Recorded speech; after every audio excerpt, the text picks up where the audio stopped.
Hello, everyone. Good morning. Hello, Cap. Hi. I feel like I'm invading your show because you've been here for 2 days and I'm just showing up. No, I'm enjoying it. It's like I've been driving and now I just get to chill out in the back seat, you know? Yeah. Okay, so I'm Take a nap. taking the wheel and leading us forward through the Reshuffle Madness. That's what we're here for, the WePlay Dota 2 Reshuffle Madness tournament. We've had a couple days of action. And we've got more action. We've got another 3 days or so. We'll keep taking you through all the games. We're starting off today with TFT versus ferzee. Then we've got Navi versus Empire. Then the winner of that plays against Odium. So a lot of good Dota. Has it been good Dota so far? I would say that the best Dota has come out of the European teams and our one CIS team that is still left in the upper bracket, ferzee. I guess it's a little cheap for me to say, oh, the teams that are winning are playing the best Dota, but I legitimately think that going into this tournament, I thought that the European teams were actually like easily top 3, the 2 of them. Yeah.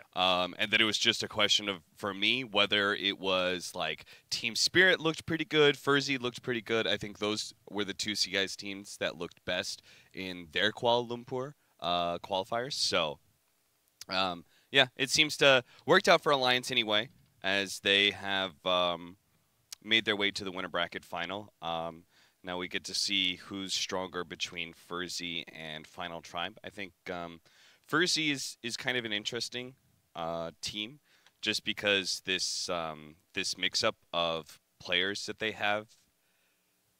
I guess it's typical for a lot of CIS rosters, but there's some like names that you recognize that once upon a time people were kind of hyped about, like Afo. Yeah. Right? Remember when Afo kind of came onto the scene, like maybe, I feel like it was 4 years ago somewhere, maybe he was like playing for Hellraisers or something, and people were like, oh man, this guy's really good in the mid lane, like this guy's really strong.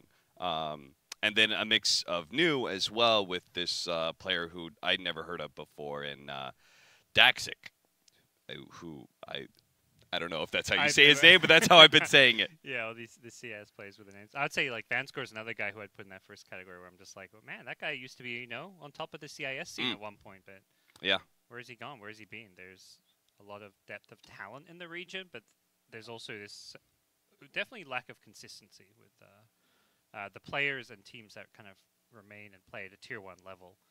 So, and if you want to talk consistency, I mean, Final Tribe is pretty much kept the same roster for this season, just swapping out Pablo for Chessie, and then rearranging the roles slightly, so Era's now in support. Yeah, they've been good. I mean, they didn't make it to the major, but that's a very tough European qualifier. Losing out to NIP, Secret, and who was the third team? Secret, NIP, and Alliance. Alliance, of course. Yeah.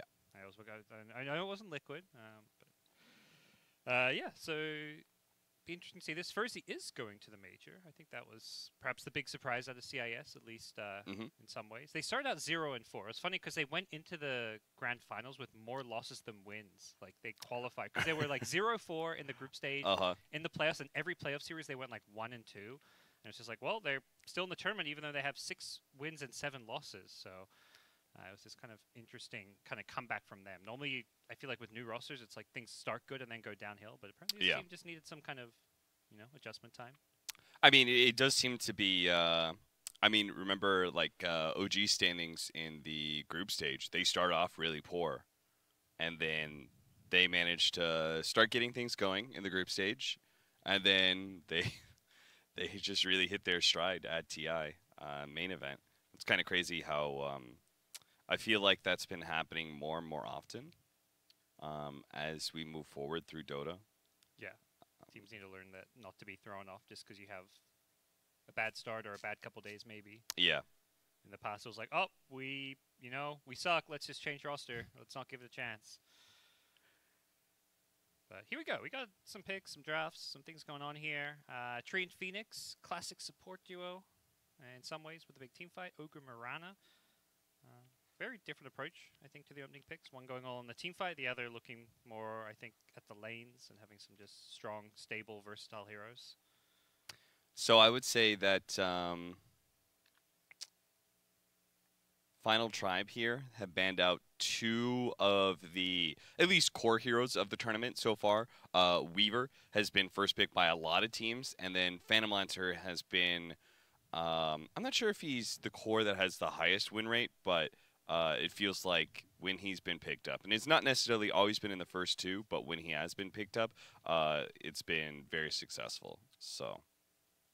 Yeah, and other bands, I'm kind of curious. Wraith King, is he still being played? Is he still on the up and up? Yes, Okay. he's still being played, though he's been a detriment more often than not because that has been what's allowed the first two Phantom Lancer pickups. Oh, yeah. One team will pick up Wraith King, and then the other team will go, we have the answer to that.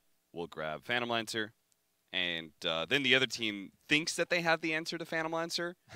We have seen, I think, 3 Terrorblade matchups against PL so far in this tournament, and I believe all 3 have lost. I'm not totally sure about that, but it's been rough. And then they put the Wraith King in like the 3 position role. Because I feel like the teams making Wraith King work still are mostly playing him in the 1. Yeah, I agree. I think we've seen one safe lane Wraith King. It really feels like you do need to get that guaranteed farm, to get your Radiance, and then start accelerating your farm from there. His laning was just nerfed. Like all the changes to his stun and his, well, I think it was mostly his stun that was changed. Like, yeah. The aura, but that was just like a direct nerf to his laning stage. But okay. So Jakiro, Drow-Strat's coming out from ferzee. There we go. They tipped their hand a bit. They're not going. I mean, they will have this big team fight with True and Phoenix, but they'll have some solid right-click power to back it up. It has been. By the way, there's a bit of a delay. Between what we sorry viewers. No, me and Purge have been doing that the entire time. It's like you'll notice on your screen and be like, oh, there's some sort of action. Of course, you're like you want to call it, and then you realize that it's not actually on screen. So all the viewers are just like they hear you go oh, and then you're like, oh, never mind. But yes, GoDz is a god, and he predicted Drow Ranger. Yep. I feel like I'm just going to need to turn my monitor off during the cast. That's what I literally did that for one game. I was like, I gotta do it. Maybe we're going to start there. Like while I'm more awake, I feel like I should at least give it a go. But I'm a bit concerned for Final Tribe because the success that Drow Ranger strategies have been having lately. Even some other regions going like first 1-2 Drow Ranger and that working out. So. We'll see how. I mean, Final Tribe's lineup is not bad against a Drow Ranger lineup by any means. They have like, I think one of the biggest things is you just want to be able to win lanes pretty hard, and have a lineup that doesn't have a significant falling off period around 20 minutes. Well, here's a hero that can theoretically be a good counter to the Drow-Strats, although ferzee immediately pick up the hero that kind of counters it. Arc Warden, so the bubble, very good. Drow-Strats want to hit buildings from range. You put the bubble on them, they don't die. So, problem is, there's now a storm to jump into those bubbles to go on the Arc Warden. I feel like this is even outside of being a Drow-Strat, Storm's always being considered a good counter to the Arc Warden. Yeah, for sure. They'll have like Blink Dagger on Tree eventually, and then they'll have Phoenix Dive as well. So they will have like a lot of different stuff to kind of put pressure onto that Arc Warden, but. Final Tribe have this really nice setup with the supports that they have, right? Both Jakiro and Ogre are like pretty good frontliners in a way, right? Like Ogre's just tanky hero that sits in the front. Jakiro is also kind of a tanky support who just in general creates these sort of paths of don't want to walk there, Ice Path, Macro Pyre, slowed down by the dual breaths. So, yep. And even the Lampier versing isn't going to like even kill an Ogre or Jakiro particularly fast. Like it's not like there's some Lina type hero that just instantly blows someone up. Like. You run into a tree in Phoenix or something, you have time to react, use your spells. They don't have any insta-stuns outside of the Storm Vortex. Even that's not really insta-stun in a sense. You have to get in close for it. So it does feel like there's options for them. There's ways for this Ogre Jakiro to kind of be those body blockers for the Arc Warden. The Arc Warden wins that we've seen have been... he's already known his matchup. Yeah. In like the mid lane or something, so... maybe I'm not sure if Final Tribe we're thinking about putting him mid. I'm not sure how that matchup goes against Storm. I'm sure it's fine until level 6, but yeah, and they picked it, I guess, before the Storm, probably knowing that was a very likely hero to come out. Though. But it's interesting because they could have theoretically even 10th picked the Arc Warden. Do you think has it been getting banned? Is that like just something teams have being prioritized? In this tournament? There's like no, not really. It's only been like I think we've only seen it. This is the second time or maybe third time, and I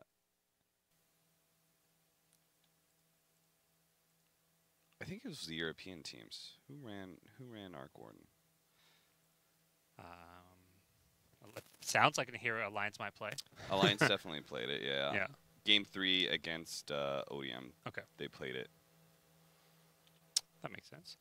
So, yeah, we'll see what these last picks are going to be. ferzee looking to round out their Drow strat, kind of.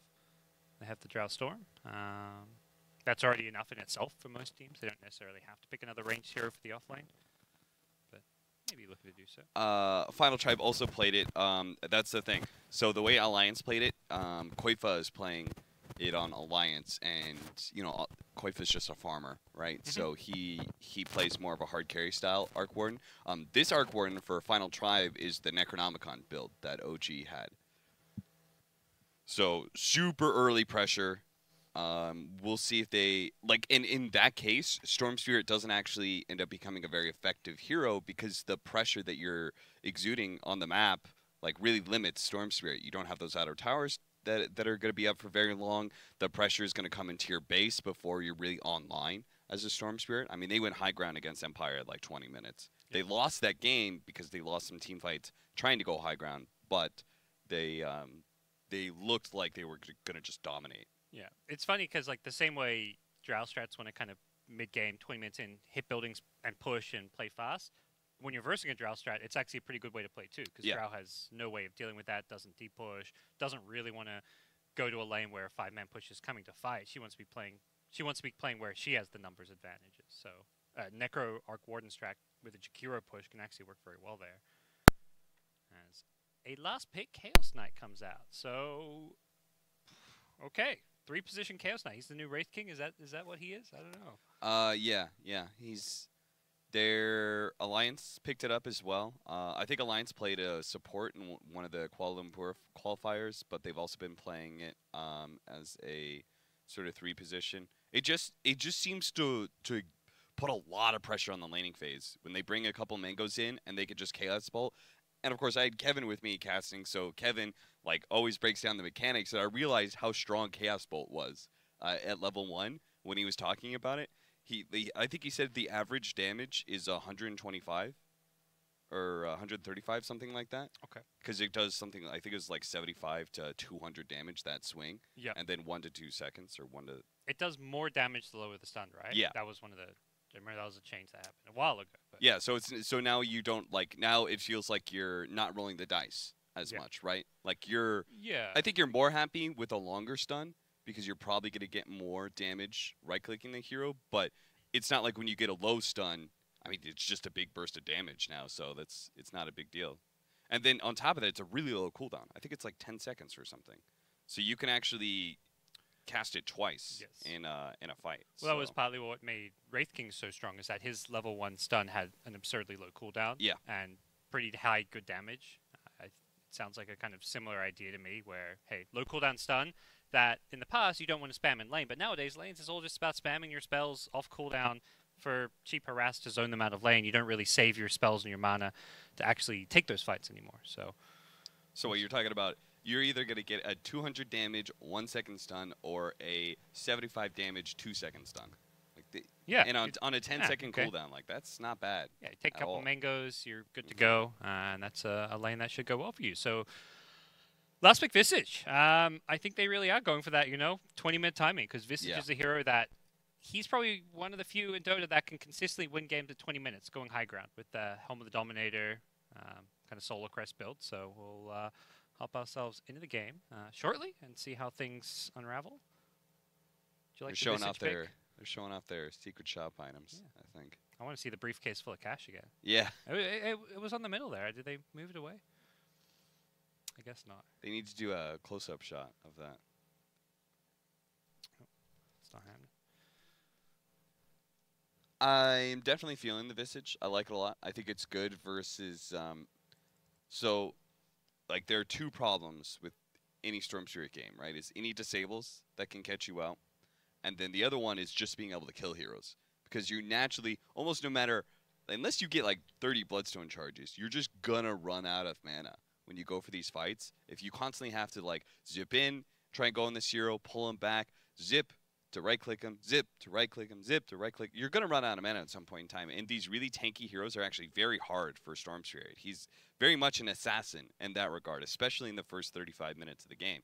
And Visage is very difficult to take down for a Storm Spirit. And then Chaos Knight is very well controlled by the familiars. You've got a nice AoE drop as well. So I think there's a lot of good things to say about Visage that are even outside of the fact that this is going to be a heavy push strategy. Yeah. I think as someone who plays a lot of Visage, I think he's now my most played hero. Playing against Drow and Chaos Knight feels very good. I think the Storm matchup kind of goes both ways because it's really annoying and hard to catch him with your bird stuns. Oh, yeah. You just have no solutions to him. Like, yeah, you can eventually get like a Scythe of Ice or something, but even that, it doesn't naturally fit into your normal item build-up. But what's your success rate with Visage in this patch compared to like other ones? Are you feeling pretty good about the hero? Yeah, still definitely played primarily as a mid. I don't think fits as a support anymore. It's not as good as I think maybe was it like 6 months ago where it kind of hit its prime of ruining pub games and everyone hated seeing Visage. And I think at that point probably had like 70% plus win rate just playing mid Visage. It was pretty damn strong then. But it still feels good. Like it feels very playable. There's certain heroes, certain lineups where it is tough and unplayable. But the nice thing is we're kind of past this era of offlaners that just rush Crimson Guard. So yeah, that was kind of the solution people came up for Visage. Outside of the nerfs, people just understood, okay, if his birds aren't doing damage, he's actually pretty useless. And then he has to rely on just using his birds for the stuns and like getting an ag scepter to chain stun people. But I wonder if as a result, they consider Crimson Guard Chaos Knight. That doesn't sound like the worst thing in the world, considering you're also dealing with Arc Warden, right? It's just not one hero incentive. There are two heroes that would really incentivize you to get that damage block. Yeah, I think that's probably the build, at least at some point. Maybe not like first item, but yeah. I also don't see anything wrong with getting a fast Vanguard on a hero like Chaos Knight. If you have some way to sustain your mana, maybe get like a bottle or something in there. Treads, bottle one, and then go Vanguard. I mean, the threat this game is pretty much that you lose at 20-25 minutes to this mid-game timing with Visage having his Home of the Dominator creep, and Arc Warden having a Necrobook, and Crimson Guard is the best way to stop that from happening, I feel. Arc Warden is the best hero to ensure bounty runes. Because he has to, Afterlife has to keep running into this. Yeah. Because otherwise it's going to be a really big stack, and he's going to get like 400 damage when he goes for the bounty rune, and he may die as a result. So he's sticking it out. We'll see how many he wants to take. I think that's why he's only brought one Mango to lane as a result, because he knows how much harassment he's going to take from the Jakiro support. So he brought extra regen. It's like 2 tangos down already before he's even gone to lane, and without doing any damage whatsoever. Bottom bounty rune, bit of a clash coming out. Okay. Yeah, nice dodge of the arrow. Looks like Era is going to be super slowed down, but he should be okay. It takes so long to kill an ogre. He's got so much armor. Yeah, not many heroes can walk into a treant like that and actually live to tell the tale. So he'll be just fine. Going to have to chew through most of his regen as well, since he doesn't have all too much. But looking at some of these side lanes, we've got a CK Phoenix up against the Arc Warden Jakiro, mid lane Storm versus Visage, and then bottom lane the Drow Treant versus Ogre So I've got a broadcast question for you, GoDz. Broadcast question. Who's doing the play-by-play? I don't know. Between the two of us. Who is? You can do it. All right. I did it for 2 days. I'm down to chill out. Okay. I'm being muted for 5 seconds. All right. Well, let's hope if any action occurs, I'm not calling it, GoDz. You already agreed to it. King R. Uh-oh. Spark Wraith is going to be able to grab him. Might be able to search him down still. Afterlife pushes back Frost, but he's going to be slowed down with another Spark Wraith actually coming out. Afterlife takes a ton of damage as well. They both survive, but they both are going to have to burn through their healing salves. Fortunately for them, the creep wave is pushing in, so they'll get their level 2s, much needed for both the Phoenix and the Chaos Knight to be effective in lane. Yeah. All right. I think am I back, Rob? I'm good. All right. Give me the thumbs up. So yeah, they really chewing through their region up here. I think the plus side is that Frost has used up a lot of his mana pool on the Arc Warden. This lane definitely gets easier once Arc Warden's mana pool gets somewhat depleted, but at the same time, they're going to still have this dual range harass, and Jukiro can keep harassing you with points in Liquid Fire, whatever it may be. So we'll see how that pans out. Down bottom, Drow, not CSing all too well, but at the same time, not terrible, not getting completely bullied out of lane.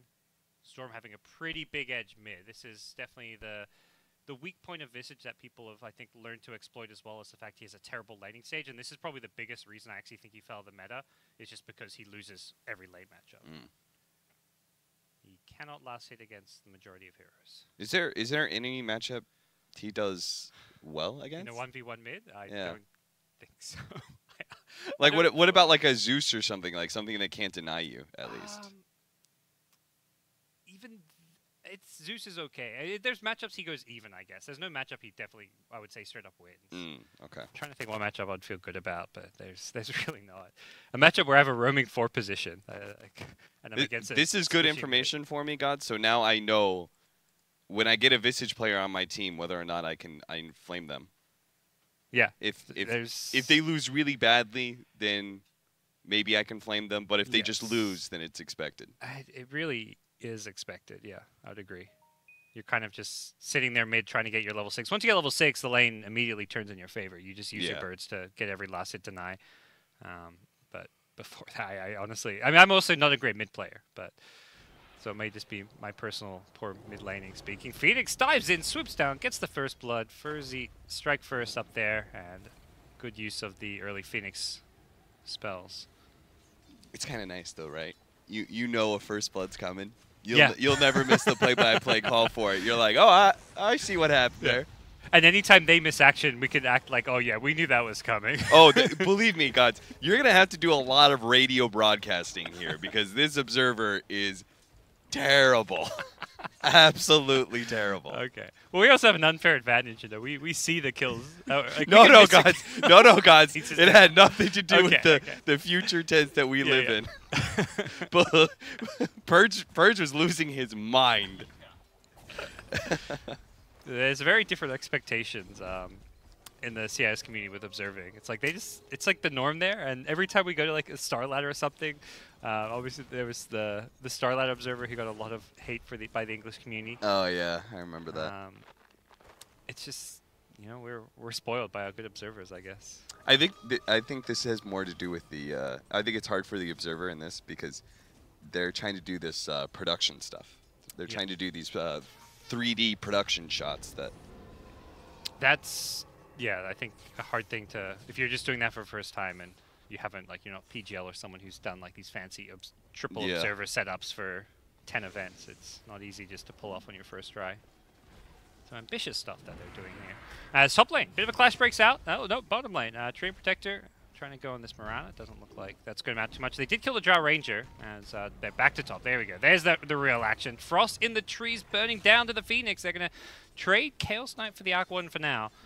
I imagine ferzee a little bit happier for that in terms of the value of those heroes. King R still needs to find a way out of this one. He's level 4, has no spells whatsoever, and will get caught in an Ice Path, so that'll be the death of him, I imagine. 1 or 2 more right clicks. Don't think he can juke this one with Arc Warden coming back in. And Hanskin gets a double kill up top.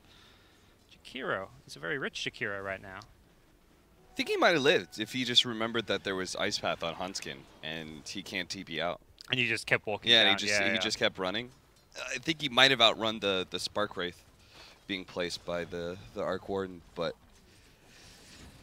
I think you're right in the fact that it's more valuable in keeping the Arc Warden down for ferzee, right? I think they're okay with trading out the Chaos Knight's farm to make sure that Arc Warden does not have a successful early game. Oh, for sure. I guess trading the 2 kills and Jakiro gets level 4.5 here. Doesn't feel as good, but overall still feels just fine.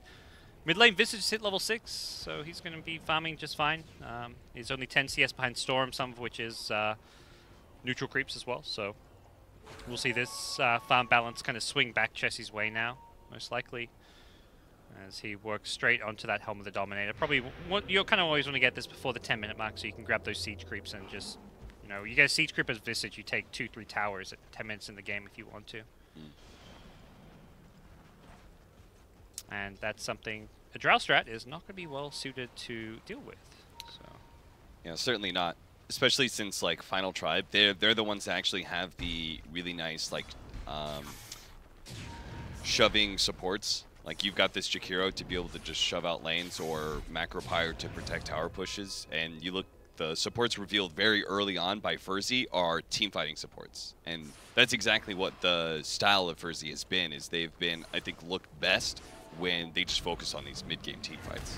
Here we go, top lane. Hanskin's actually just run into 2 heroes here. He's going to hold his ground, throw out whatever spells he can before it does look like he'll burn down to the Phoenix. So King R getting himself even more kills here. That's 3 kills for the Phoenix already.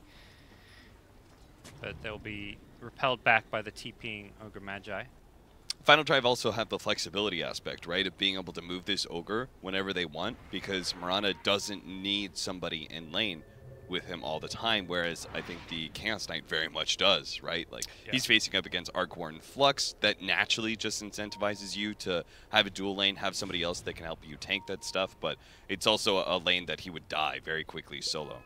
Yep. Yeah, every time Phoenix kind of comes back to lane or after healing up, it's always back to this top lane, so maintaining this consistent dual lane up top. Probably also knowing, you know, Arcwarden's probably the hero you'd like to shut down in the enemy team. Ganking a Visage, he's just kind of hard and annoying to gank with the Gravekeeper's Cloak, the familiar plays that he can make, so they're going to prioritize Arcwarden over him. I'm sorry, do you go Hannah minus on Visage still? No. Then what is that Glove of Haste going? It's for their Helm, I believe. Oh, right. Yeah. That's right, I forgot Helm has a glove in it now. And Midas has fallen off on like every hero, I think. Even Invokers stopped building it now. Yeah. Is there any hero? There's some like a Phoenix might. Arcwarden still does. Lone True. Druid still does when Koifa plays it. Yeah. Those are the 2 times I've seen Hannah Midas. So pretty much Koifa heroes. Maybe it's not the hero. Maybe it's just Koifa. Yeah. Top lane Arrow's going to get zipped on.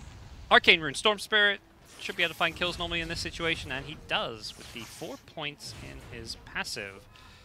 Gets some early action here. He's still lingering around this top lane and sees the Arcwarden double, and now he finds the real one. Phoenix has gone diving in, catches out Frost, and this will be a follow-up kill. So he gets 2 out of this Arcane Rune, including the big kill on the Arcwarden. That's very handy for ferzee right now. When Storm gets Arcane Rune, it's like you're facing a Bloodstone Storm already. Yeah. Like, it's that kind of, like, gigantic increase in power all of a sudden for this hero temporarily. He just, like, he can go through so many zips and so many remnants and stuff because everything's so cheap for him at that point. Downside of that rotation, mid-tier 1 already goes down, but that's kind of inevitable anyways against the Visage. I feel like you're kind of making the best of the situation by getting those kills top. Yeah. Knowing that if you keep going mid against this Visage, you're not going to really defend your tier 1 unless your team commits a lot of resources to ganking him. As we'll see bottom lane, CK on the run in the trees, fogging them nicely for now, but they got him. Oh, the arrow, not with the arrow, but they'll get him after the split here, as they manage to maintain vision with the Visage familiars. That was a pretty sick juke through, though, with the Quelling Blade just cutting down all those trees. That was smart. Well, while that was going on, Drow did push the top lane, so Daxic on his Drow, getting some counter pressure on the other side of the map, which ultimately is something Drow would rather be doing. She's not really the lane defender, needs to just farm up some early items, needs to get levels before she can really consider coming to any kind of a team fight. Daxic has looked really good on some of these like more solo operating cores. Okay. So it'll be interesting to see how he does on Drow Ranger. I'm almost expecting him to play the same style he does on like Ursa's and stuff. Oh, they got the overgrowth. From the trees there, he just catches them all underneath an egg, and really nice team fight. That's the Tree and Phoenix in action. That's perhaps how you stop this, you know, mid-game timing. The Visage Arcwarden, you use this big team fight combo. They will be playing without it now for a couple minutes, but very well done. Yeah, that is a massive, like, these pickoffs that are getting, the Storms here going top and getting 2 kills, now these 2 kills in bottom lane as well. Like, this really dramatically slows down Final Tribe and also speeds up Afo's timing specifically. Like, he's going to have a Kaya here pretty soon. That's like the first step in Storm Spirits becoming effective. Yeah. And definitely, yeah, with like a Kaya Storm and maybe one more item, or even not even that next item, if they have those ultimates, they can definitely take those fights into Visage Arcwarden. Visage, you take away his passive quickly, and he melts. He's got that 10% magic resistance. You can go on him if he's playing as a frontliner. Orc Warden is not protected by the bubble this game because of the Storm Jump and just that scary team fight, and they don't have like this easy guaranteed way to always be killing the egg. They do have the Mirana Leap, which is probably one of the better things in the game at killing Phoenix eggs, but with all of their team fight, with things like Drow Gust, they've got plenty of options as well. That was a great read, knowing that the tree would try and sit on the Mirana. Yep. So they get the pick-off on Vanscore as a result. They really need Jonas and... Oh, he's going a Maelstrom build. I understand why. Like, he feels like he needs more damage. He feels like it's a good farming item and everything. But, like, they're going to need Manta on that hero. Because of the fact that they need... Well, I guess Arc Warden can do all the split pushing. So, if he doesn't play... Like, normally Mirana's play in side lanes a lot because of their natural mobility, and that's where Train Protector comes in and gets them caught off so many times. So I was thinking he needs Manta to be able to do that. But I guess with an Arc Warden strategy, you really don't need to split push so much. Yep. Here we go. Big team fight set up here. The tree overgrowth onto 3. Gets the egg right on top of them. They're completely root. They can't hit it, but eventually the root wears off. They bring down the egg, but they've already lost the Visage. Storm chasing for more. Wants Jonas and Fam on the Mirana. Does he have any leaps left? It doesn't look like it. Storm again with an Arcane Rune. He's just got all of this mana. He's going to get one more. Balls in, looking for error as well. You mentioned this being a Bloodstone Storm. It sure as hell feels like it with the Arcane Rune. He is just getting kill after kill. Ogre luckily gets the multicast. I don't actually know if he gets away without that one, but they take another fight off of the big ultimates there. Not every day you can put a level 1 Supernova right in the middle of 4 enemy heroes and get away with it. He doesn't get the egg off, but it definitely was a good team fight for him. It was definitely part of the reason they won that fight, right? Because Final Tribe have to commit to killing the egg, which means, first of all, they took a lot of damage from the egg by itself, but also means they stuck around in that area. They lose 2 cores again. I mean, Final Tribe, I hope what they're learning from this is they did have better control of the map, right? Like, they took the mid tower early. They made rotations into the Radiant jungle. Like, they need to control the runes better as a result, right? Like, if you're controlling more of the map, you should naturally pick up more of the runes. And Storm is one of those few heroes that gets mega value from finding runes in the early game. Arcane runes, DDs, whatever, maybe regen. Yeah. He uses runes just better than almost anyone else in Dota. So the good news is TFT recognize, they just took a team fight with their ultis again. Let's immediately go push. They respawn. They're back in the top lane. They're going to push a tier 1 tower uncontested. They kind of know whenever these ultimates are down, they can do whatever they want on the map. It's just making sure that those next fights when Tree and Phoenix have ultimates don't go as poorly as what we just saw.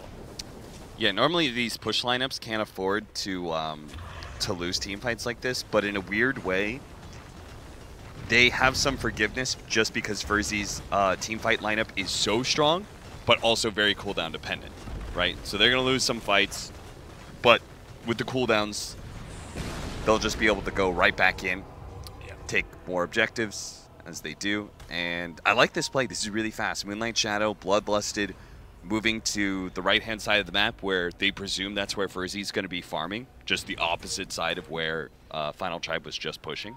Yep. Yeah, they really want to go try find a pick-off and turn it into some objectives here. Ideally even setting up for like a Roshan. They know they probably can't just walk into Roshan with the big ultimates online, but definitely something if they can get some good key kills could consider doing. Bottom lane, Hanskins run into a bit of a problem here with the Phoenix there. So I'm going to go bowling as well. Immediately gets stunned up by Era here. The chain stun from the center as well. He gets arrowed. Ninja's just going to die. Great chain stun coming in from TFT, who will also bring down the egg thanks to the Mirana. Much better from them. It's funny, Final Tribe's timing was like 5 seconds off because they wanted to get there as the bounty rune spawned, but they still end up finding a great team fight because Ferzee just did not expect that kind of move. They thought they just ran into a free Chikiro kill. So I think that's one of my favorite things about Mirana's right now is that everyone is basing their smoke timings around bounty rune spawning, and like it's almost a guarantee, like pick off or team fight. If you go and invade like an area of the map that you weren't previously controlling, go in there with the smoke. So Moonlight Shadow is just a free smoke for you, right? And even when you're smoking, using Moonlight Shadow as you're about to engage just feels so nice because your smoke pops and you're not worried like, oh crap, it popped, I don't see them. Yeah. Which is so often the problem when you're using those smokes, particularly during nighttime. It fixes the whole problem of the enemy is holding high ground. against us and is, you know, like specifically trying to bait out smokes. It like really fixes that a lot of the times and makes it so you don't stumble into a really good initiation for the enemy team. Well, they get the tier 2 tower bottom, they fall back. TFT pretty even on gold at this point, but kind of at that stage where one bad team fight from ferzee and suddenly TFT could take a big lead. They can instantly take Roshan, take all these out towers. They could theoretically push high ground with double Necro 3s. Visage, he's got the hood, he's going for the pipe. This is kind of the, I think, the new kind of power spike of Visage is having the helm plus pipe. That's where you're kind of at your strongest in the early to mid game. And that's going to make the Arc Warden that much stronger because you suddenly got pipe on all of these Necrobooks as well, which make clearing them out very difficult because their AoE is pretty much non-existent. Phoenix Fire Spirits, which will be blocked by the pipe. Yeah. Naturally, there is a lot of pressure on Final Tribe because they're both the team that needs to be able to take objectives because Storm Spirit will eventually get too big, but they're also the team that needs to make sure they don't lose fights and give up Roshan because Storm Spirit is also the best hero with the Aegis in this game. So it's like you feel like you can't lose anything if you're Final Tribe.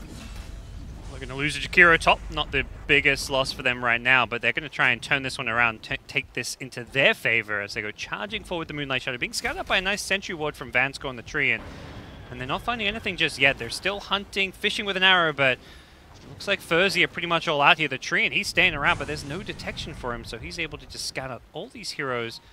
So it's a nice little free pick-off on the support, and they get out scot-free. Did Afterlife start that fight with Blink Dagger on Cast Knight, or did he just pick it up in the side shot? I believe he blinked in with it, and then Phoenix dived to follow it up. That was kind of them just punishing the Jakiro, being that 5 position who just pushes out lanes by himself with Macropire. But right after this, into the Roshan pit we go. Interesting overgrowth. They're trying to set up a kill on the Mirana. Will they actually get Jonas and Fan with the Storm Spirit? Yeah, they'll kill Jonas. But while this is all going on, Roshan is being attempted. Will they get here in time? Do they realize this is going on? Drow's TPing. It looks like they know Roshan is the objective for TFT. They need to get here soon. It's dying very fast. Macropire's there. Storm Ball's in a little bit too early, and he realizes that. He immediately leaps back out. In goes Afterlife. He's there in the Chaos Line. Who's going to get the Aegis? Can Storm pick it up? Roshan's low. It goes to Alpha Ninja. He's stolen. And Killing Frost. This is terrible for TFT. They're losing heroes left, right, and center. In comes the Phoenix. Doesn't need the egg even. They've taken out 4, and that is about as bad as it gets in a Roshan fight at 19 minutes in the game. And I believe we've just gone from a game that was pretty 50-50 to now I think ferzee like 70%, 75% chance that they take it. Like that was such a massive team fight. And again, it was a team fight that Apo had an Arcane Rune for. Like that is the reason he's able to make that long jump in and jump out after he had just made a long jump to be able to kill Jonas and Fan. I mean, I just can't believe that this man. It's kind of lucky, but it's also the fact that I feel like, again, Final Tribe is just not controlling the runes perhaps as much as they should. They've got an Aegis on AFO. I don't know how Final Tribe continues this momentum. Like, they were just about to pick up, if they won that, if they took Roshan, they were going to get Necrobook 3 on Arc Warden, and then they were going to become this unstoppable mass. How do you fight into double Necrobook 3 and an Aegis on the enemy team? Like, that sounds awful, but now it's the exact opposite. Now it's like, how does Final Tribe possibly push into an Aegis Storm Spirit? I honestly don't think they can, so they're gonna have to wait probably for 5 minutes, or try and find a pickoff first that opens up a better timing for them. Yeah, in this Storm build with Orchid, normally you can kind of punish it if you pick him off, but with the Aegis, he's just got that second life, and you actually haven't, other than the Ogre, you haven't got that good insta-stun to really deal with him, so he's very good spot here. So we'll see right now. Very even game as shown by the odds. Thank you, Mr. Shopkeeper. He's we've determined that he's the bookie. He doesn't look like it. That's what. Though they keep on going to different shopkeepers, so maybe they're all bookies.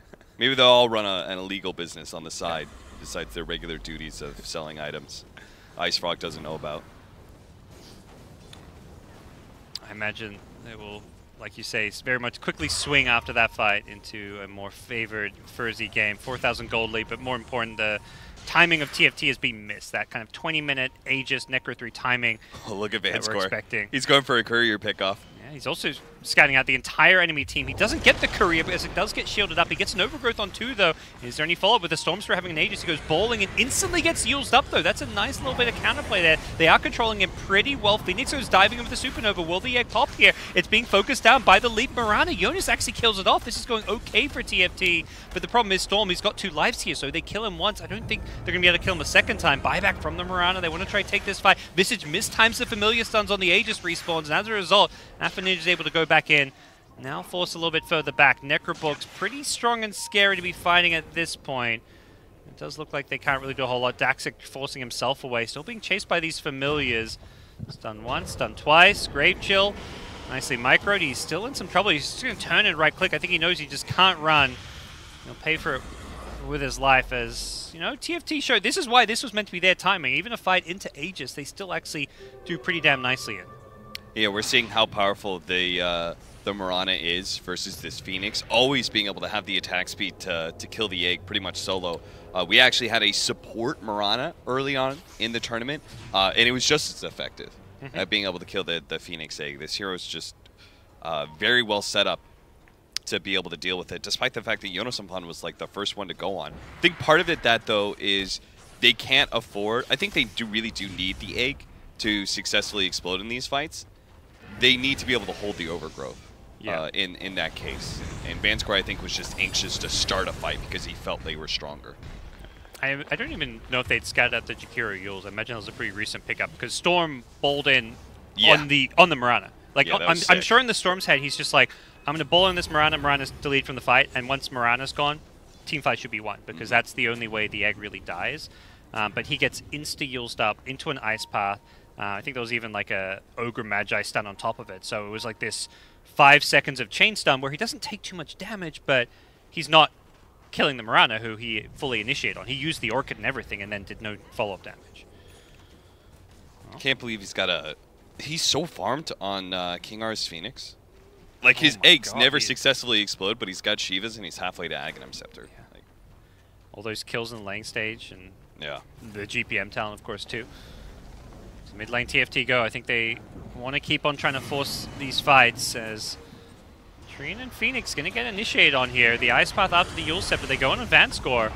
He should be in some trouble here. The dive into an arrow, I believe.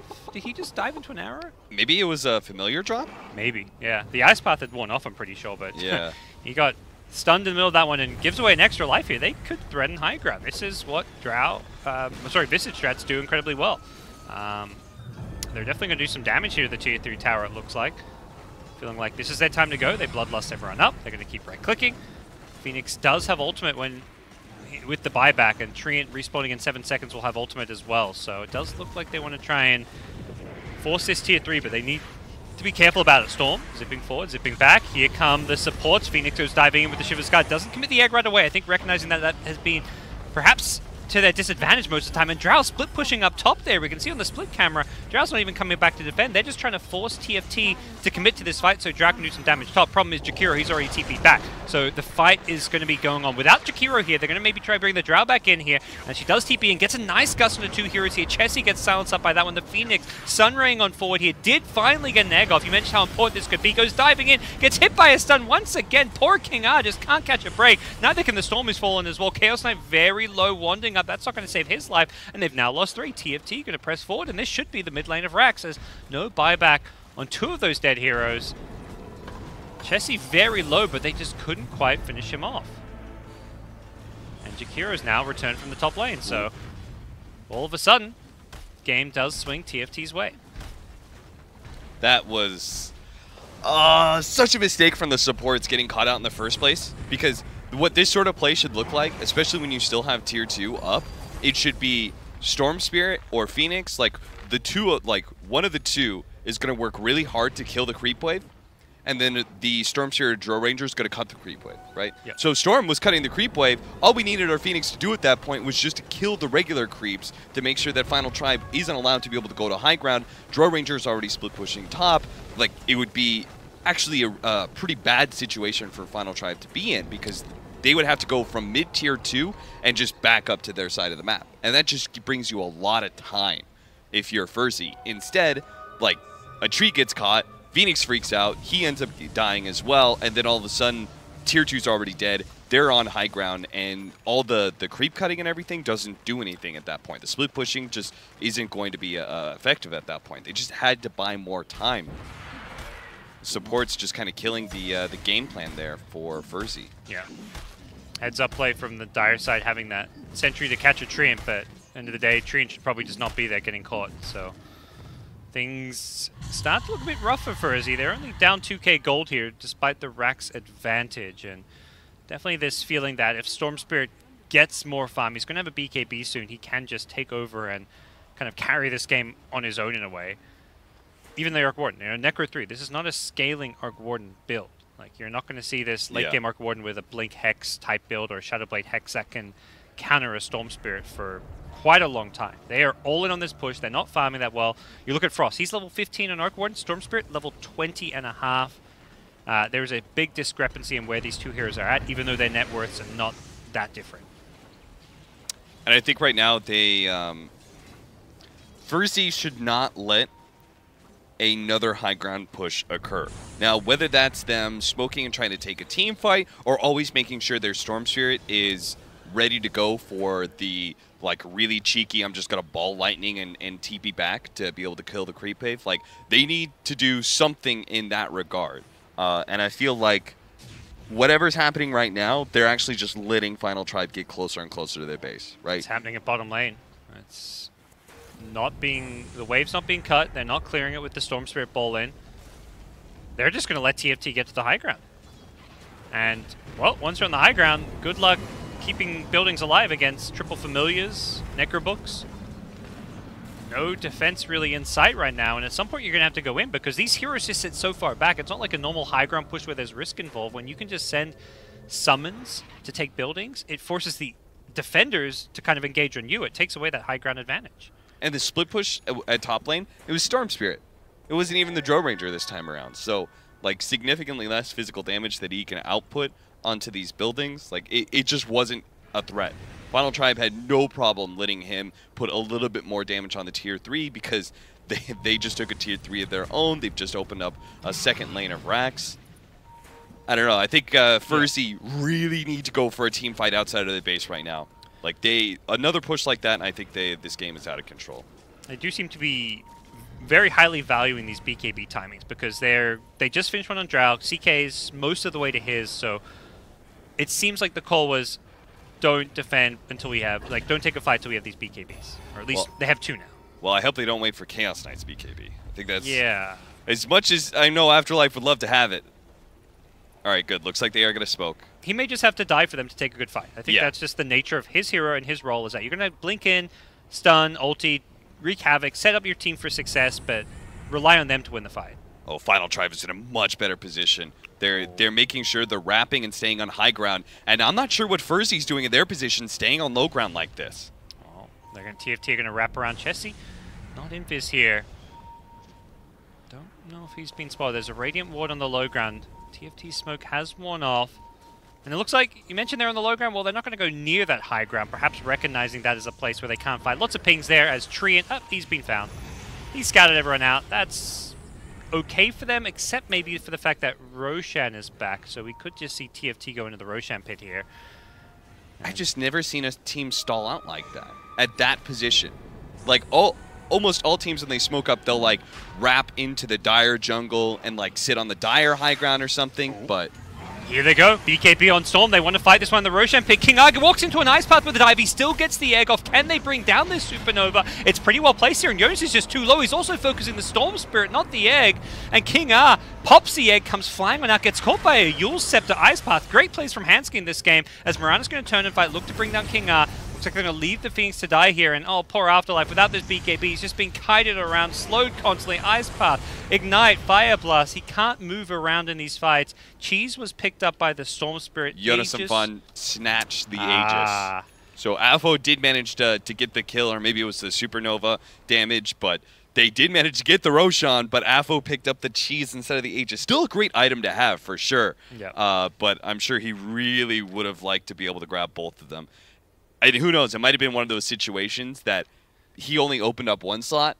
maybe because he was just spam clicking, right? Maybe he picks up the cheese and then as a result doesn't have room for the Aegis, right? Like I wasn't able to see that closely. Obviously it all happens in like a split second, but it is a bit unfortunate for ferzee, but at least they walk away with some golds, a cheese for Storm Spirit.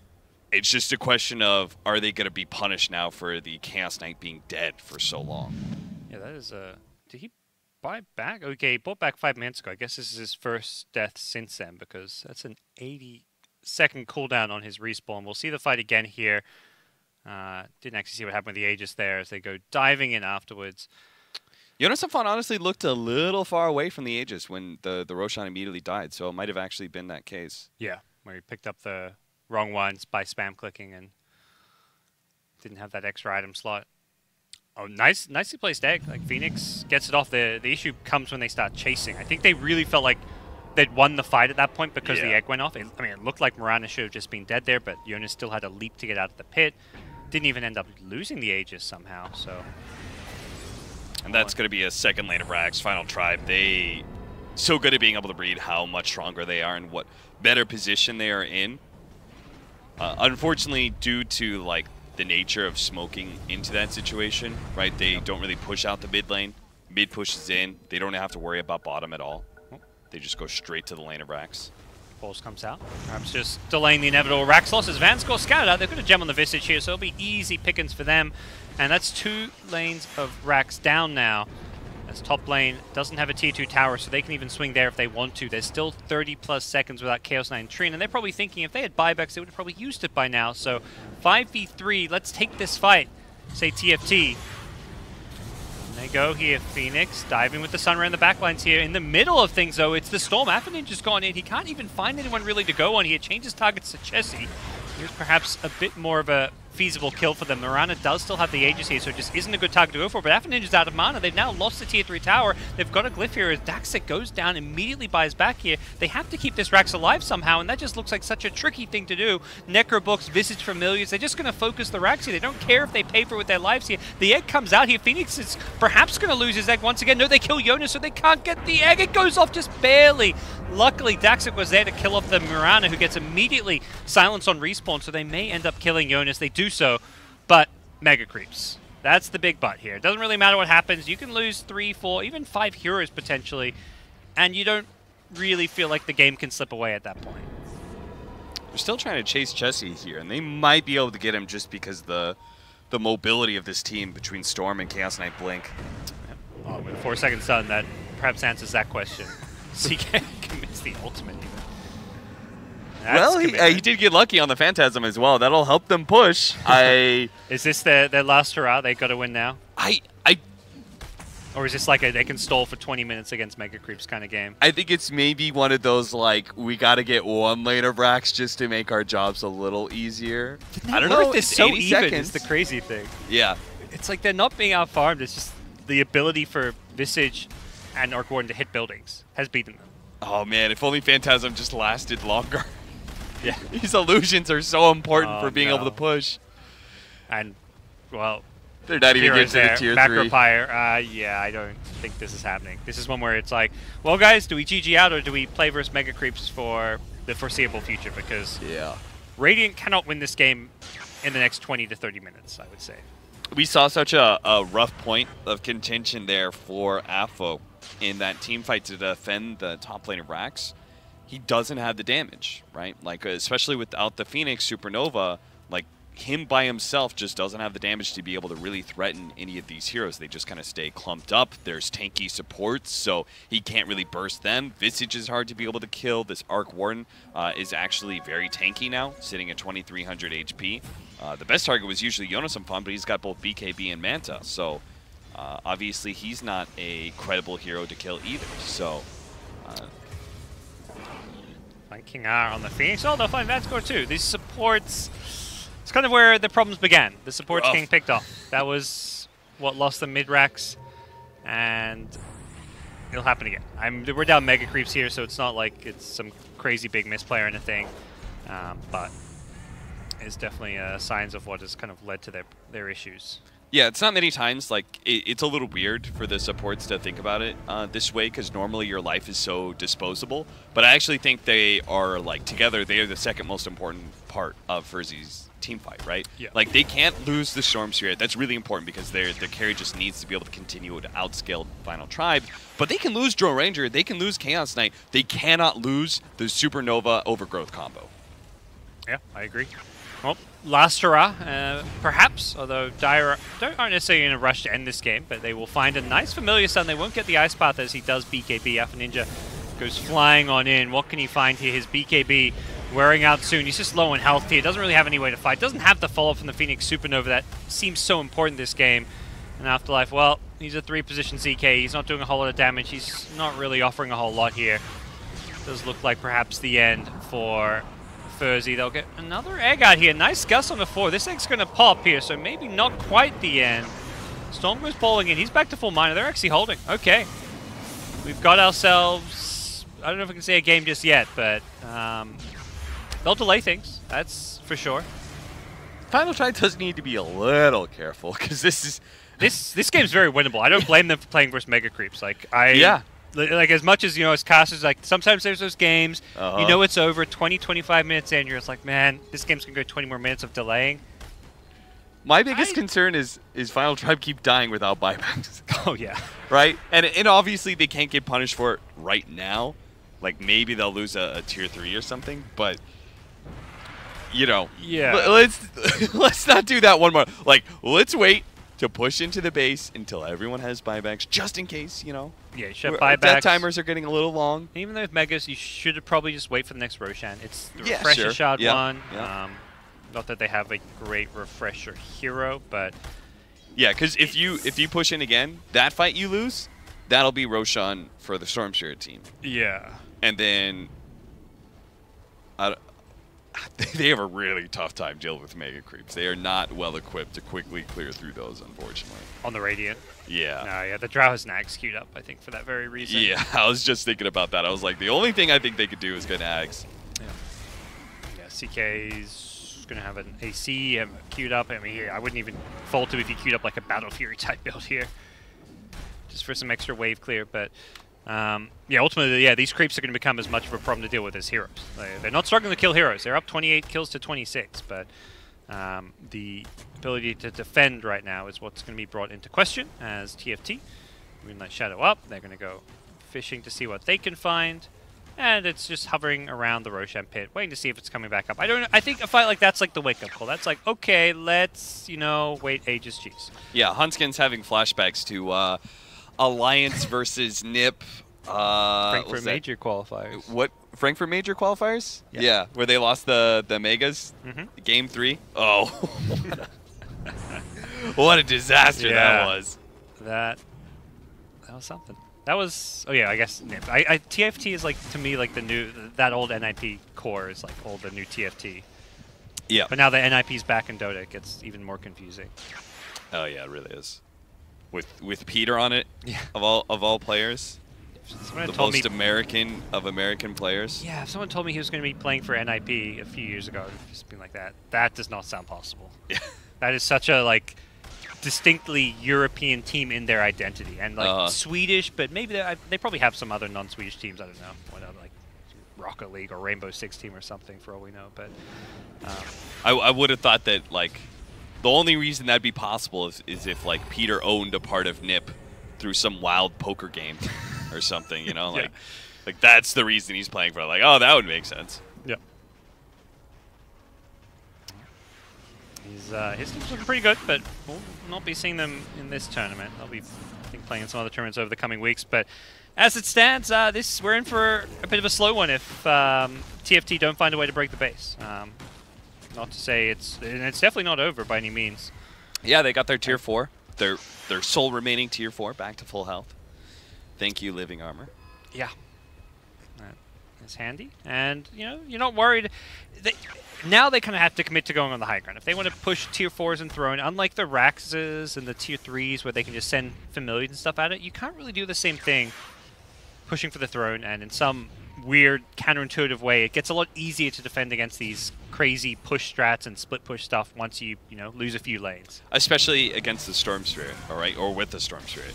Yeah, where he's just such close proximity to the fountain. For sure. It's like he always has a regen room. Yeah.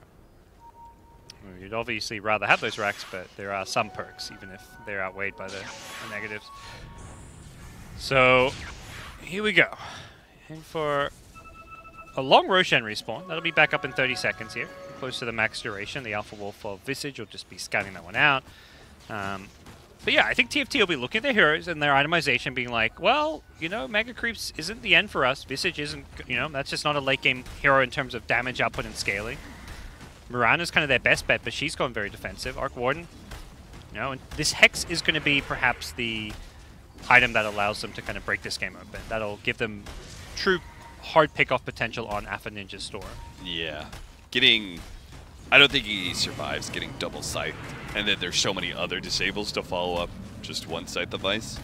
So it means he's just left with his BKB initiation, but his BKB is down to 7 seconds. Yeah. And even then, like, we had a BKB picked up on Jakiro, who had a Glimmer Cape. Like, everybody is so tanky and hard to kill for the Storm Spirit already. You know he's not going to get it done in only 7 seconds. He's going to jump in, do a little damage, zip around a bunch, go back to the fountain, in which case his BKB is going to be on cooldown for the second run of things.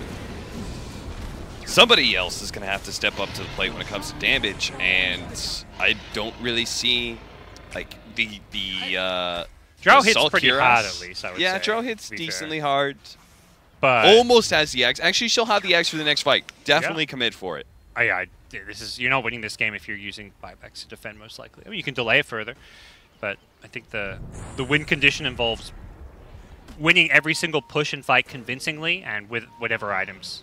Like, you need to get your heroes 6-slotted. CK needs to get more farm. Drow needs to. You win this game at 60, 70 minutes with items. I would commit for the AC on Chaos Knight solely for the fact that it gives the offensive aura. Yep. Just to let them do more physical damage, yeah.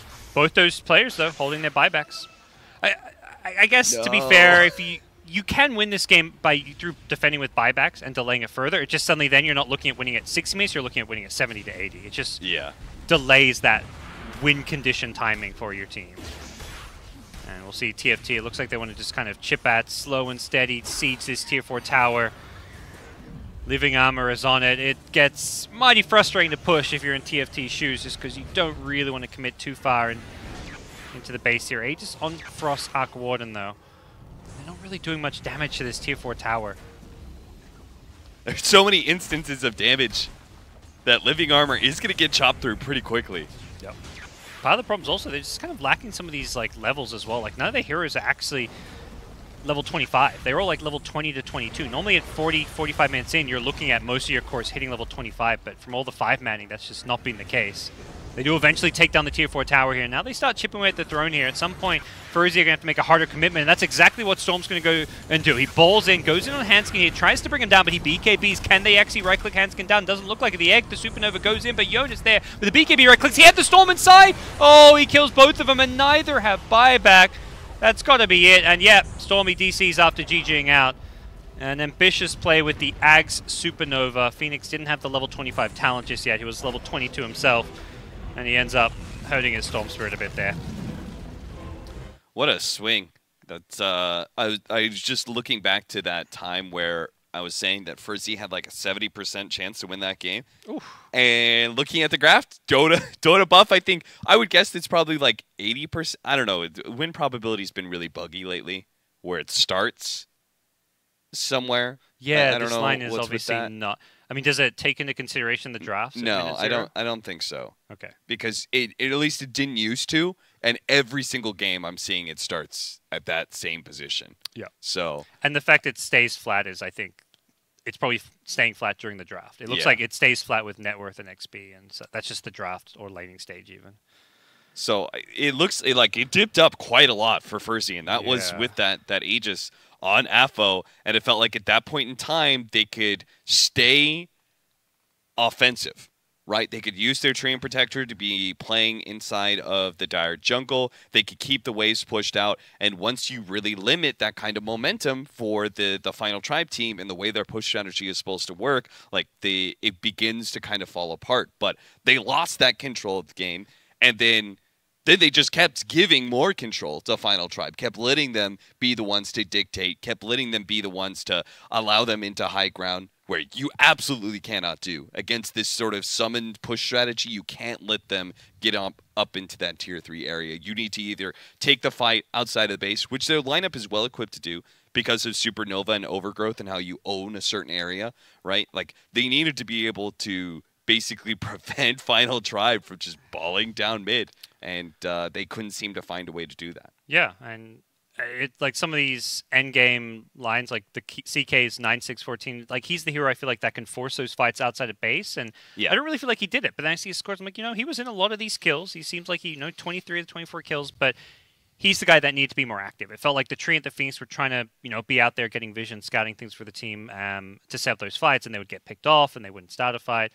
Didn't really work that way. It does pose an interesting point, right? It's awkward that your Treant Protector is both the hero that scouts things out for you and is in the way the most suicidal support, but is also like absolutely most necessary for your team fight to succeed. Like, you need the Overgrowth for the successful Phoenix Egg because of the Mirana, because of the Arc Warden and their like very fast attack speeds. So maybe the team fights, like maybe the draft just isn't well set up then in that regard. If your supports are both how you have to win a team fight, but also they're the way that they control the map. Yeah. Maybe at the same time, I'd say ultimately they had a very winnable game. I mean, we saw the win percent. Like, I don't think you can too easily. I mean, the draft obviously had those downsides you're talking about, but I think end of the day, that could have been a very different game. Like, if Hanskin doesn't have a Yules after Storm gets Aegis there, I think they actually win the game off that. They kill the Mirana, that egg goes off, they win that team fight, and that 70% advantage quickly becomes an 80-90% advantage, comes into Storm getting the next Aegis and cheese, and I think the game is just won. But instead, they waste the Aegis, they lose, I think they lose a Rax right after that, or at least like lose a lot, like tier 3 tower or something, and the game kind of slips away. But that was game 1. We go best of 3. TFT continue Europe's dominance here in the Reshuffle Madness. It's been definitely a good event for some of the Western European teams. We'll see if that continues as we head our way into game number 2. We'll see if ferzee can bounce back or if they're going to be dropping down to the lower bracket. We'll be right back.